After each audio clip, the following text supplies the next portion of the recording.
ఈ చక్కెరకేళి, అమృతపాణి, అరటిపళ్ళు మొక్కలు కూడా మనం ఈ రేస్డ్ బెడ్ మీద వేసుకుంటున్నాము. సో మీరు చూసారు కదా, అరటి మొక్కకైతే మనం కొంచెం వెడల్పుగా తీసుకున్నాము. ఇందులో కంపల్సరీ గెత్తం వేస్తాం అనమాట. ఎప్పుడైనా సరే గెత్తం ఇలాగే ఉండాలి, మరి తడిగా ఉన్నది వేసుకోకూడదు, అలానే పొడిగా ఉన్నది వేసుకోకూడదు.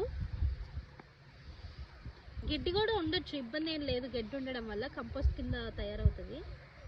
సో చూసారు కదా, ఇలా గెత్తం వేసుకున్న తర్వాత మా వర చేతుల మీద పెట్టిద్దాము. ఎందుకంటే ఇవాళ మా వర పెళ్లి రోజు. తీసుకోవరా, నువ్వే పెట్టు గుర్తుగా. మా సభలా కార్యక్రమము అండ్ అలాగే నీ పెళ్లి రోజు. సో చూసారు కదా, గెత్తం వేసుకున్న తర్వాత మళ్ళీ యాస్టీస్ మనం నారు వేసుకున్నప్పుడు ఎలా అయితే నొక్కుంటామో అలా నొక్కుకోవడము. ఈ అమృతపాణి కూడా వేసేసుకుందాము. వచ్చేయండి, మన ఛానల్ని ఫాలో అవ్వండి. ఇలా ఇవి ఎలా పెరుగుతున్నాయి, ఎన్ని కాయలు వచ్చాయనేది మీకు కూడా చూపిస్తాను. Thank you.